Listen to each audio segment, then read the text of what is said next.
Hey everyone, I'm Rose and welcome to today's Sew Along. So today I am making the Ophelia Dress by Silver Saga Patterns, and I've actually made this a few times. I was part of her testing group as well, so that was very exciting. And I've kind of already made this, so this would be my third make.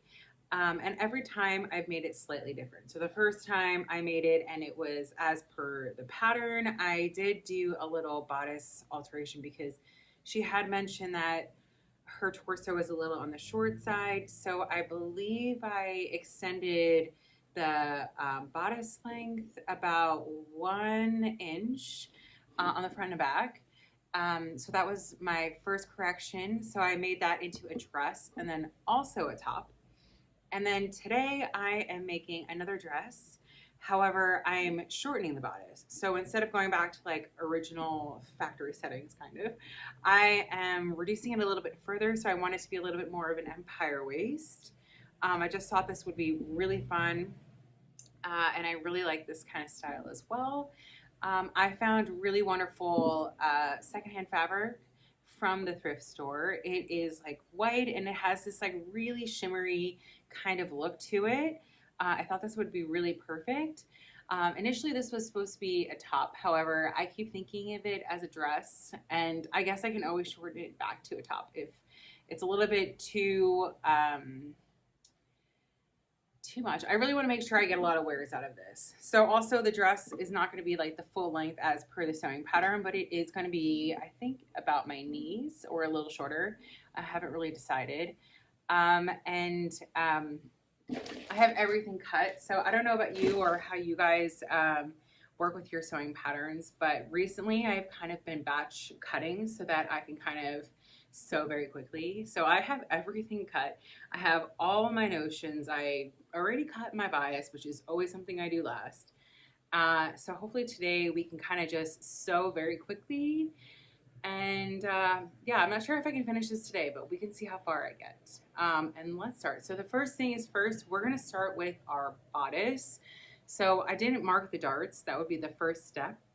So mark the darts, sew the top bodice together, and then I also have to add the marking to the sleeve where you add, there's like a little shirring on the sleeve. So I last time used the shirring thread because my fabric was a little bit on the thinner side. For the first two fabrics, they were both thinner. However, this one is a little bit heavier, so I might need to instead do like the long basting stitches and make it a little smaller that way. We'll see. Hopefully it works. I mean, in either way, we'll get there and we'll make it sure it looks beautiful. All right, and let's get started. Okay, so I have the darts done. So the back has like the normal full darts. You can see they're completely closed all the way up into the point. However, the front has a bit of a tuck. Like it's not actually a closed dart at the top. What I did for my previous makes and I found like really helpful was I already kind of added like a top stitch and I pushed the seam allowance for the side seams. This was really helpful for me just to make sure that when I'm adding the skirt, everything kind of stays in the correct direction. In the previous patterns in my other makes, I did French seams everywhere. However, I have bias. I think I'm going to use the bias now for all the seams. So I just have some normal regular white bias. I'm going to attach the side seams with the bias, the shoulder seams with the bias. Yes, and then the next part I'm going to add the shirring to, or the gathers to the sleeves. So I'm going to add the markings. I think because this is a more heavy fabric. For my previous makes, I've only done like one line, but I think this will need two at least. And I can do a little test on something else on a scrap piece of this fabric to see if actually the shirring thread works for this. If not, then I'll use a straight stitch, and that's totally fine. But yeah, let's move on to connecting the seams and the shoulders, the side seams and the shoulders. So one thing I really like to do is add basting stitches to kind of control the direction and the right direction of the darts and seams. And this just like adds like a bit of ease to the final garment when I'm sewing everything together. It's just an easy step and it really helps me out. For the shoulders and side seams, I'm going to go and just kind of put them on top of each other, and I'm just going to add the bias directly on top and sew immediately. So sometimes people do like a basting stitch or a seam to hold everything together. However, I'm just going to go for it. I can hold everything together and make sure that the bias looks neat without sewing a line first, and this just makes the whole process much quicker. Hey everyone, so it's another day, and I think today is the day that we're going to be able to finish this. So I also went in and I added a zigzag here, and then also the sleeve hem. The sleeve hem gets bias, and then the shoulder does not. It gets eased into the shoulder seam. I also added the zigzag stitch with the yarn to the top of both skirt pieces so that once I insert the sleeve, all I have to do is kind of put the skirt together and then insert that into the bodice portion. This is all quite easy, and I think the most challenging part is just to make sure that you're easing all of the fullness of the skirt and of the sleeve evenly into the piece. Like I always try to make sure that there's nothing too much on one side and then less fullness on the other side that looks kind of strange. Midway, I also like to do a little steam with your iron so just everything kind of relaxes. This helps to make it look really professional. And then what you're going to do is you're not going to sew on your zigzag. So the zigzag is as close to the top edge as you can. Then you're going to sew like a little underneath it so you don't catch any of the yarn so that all the yarn can be removed after everything. Over this is my favorite part. So I have all of the neck, the shoulder. I have the sleeve merged in with the shoulder. And then this is my thread that I use in between the zigzag stitch. And because we didn't sew over at all, and I attached everything together, it comes out super effortlessly.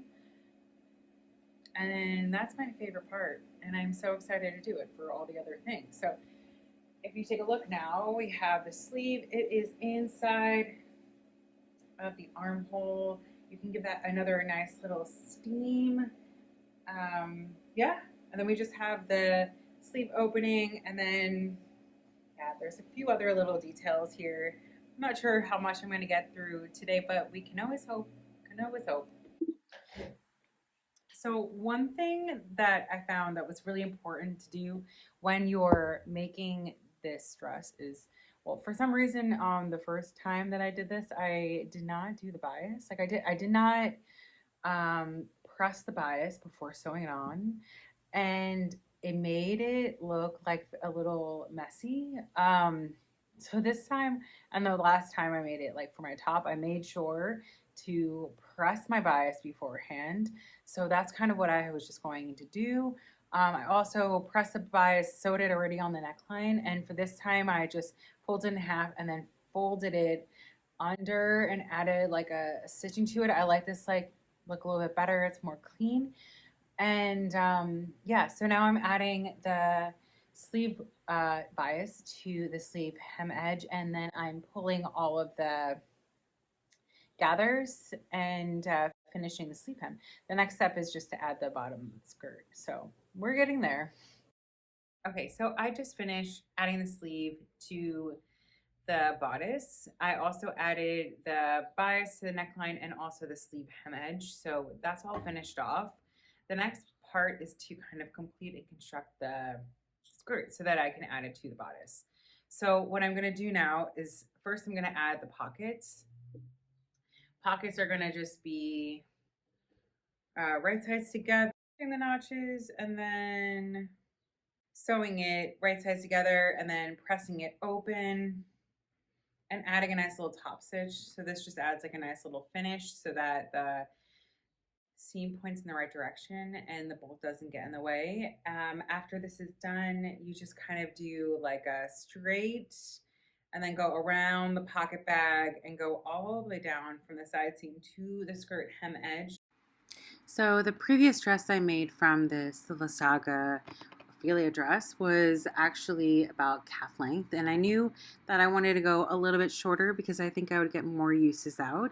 So for this, I just pinned the hem, and I just thought maybe it's better above the knee, and I really like it. So you can see here that some pieces are hanging, and that's because this is just to check if I like the fit. To make the final hem, I fold underneath about 1/4 to 1/2 inch just to have a really clean seam. And then I'm going to keep all of that bulk just in case I want to let this down a little bit later. I'm using the zigzag stitch again, and I'm just making sure it goes in just a little bit in actually the outside self fabric, and it can dig a little bit deeper into that fold underneath so that when you open this, you're actually not going to see almost anything at all. This should be quite invisible. So this is the final make. I hope you all enjoyed watching this. Thank you so much for watching, and please like and subscribe. In addition to this final make, I also decided to add a belt so that it could also work with my natural waist. I hope you all enjoyed watching. Thanks again, and I hope you had a lovely weekend. Bye.